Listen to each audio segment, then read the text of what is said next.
So I'm glad that I was able to get you on and we could have this conversation.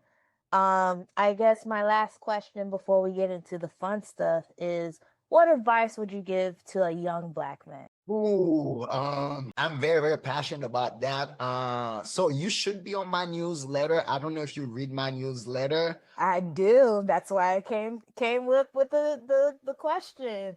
I want you Okay, to put it on here.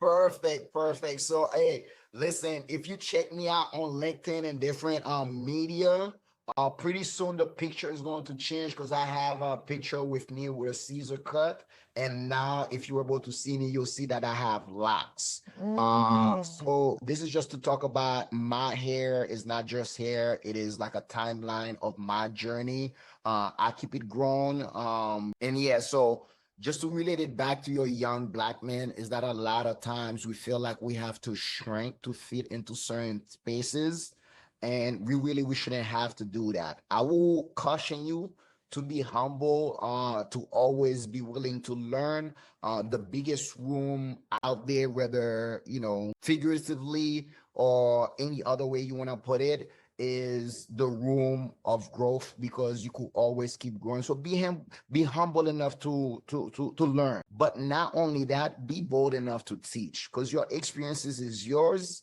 A lot of times, so that specific, email that came to mind where I asked her, hey, do you read my newsletter? And she said that's the reason she came with a question. Particular email newsletter, I had multiple people reply to it and sharing their stories with me. So as a young black man, sometimes you may feel alone in your journey and what you're going through. I just want to let you know you're not alone. And sometimes just speaking about it might help somebody else. And not only that, it is therapy for you. I see you, black man. That's another thing I want to say. Sometimes we feel like we unseen. I see you. And part of the reason I'm so bold and outspoken is it's kind of like I'm sending that signal that you see there's somebody like you out there.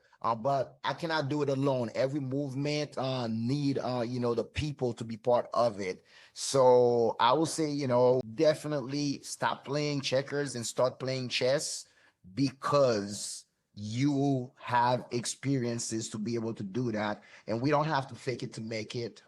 We need to face it to make it, or also faith it to make it.